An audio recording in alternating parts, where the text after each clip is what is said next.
जगह पर चक्कर खाए वो आगे न पीछे जाए, इसका चलना सबको भाए, जैसी चाहो चाल दिखाए। बताएं क्या है ये?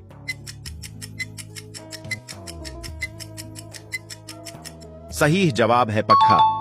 एक ही घर में रहने वाले आधे गोरे आधे काले। बताएं क्या है ये?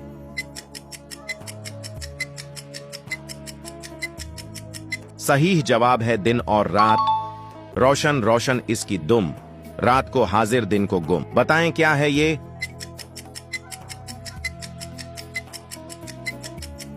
सही जवाब है जगनू।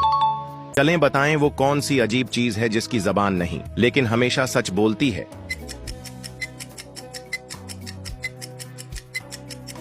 सही जवाब है आईना। ही है एक ऐसी रानी आंख से जिसके बरसे पानी। बताएं क्या है ये?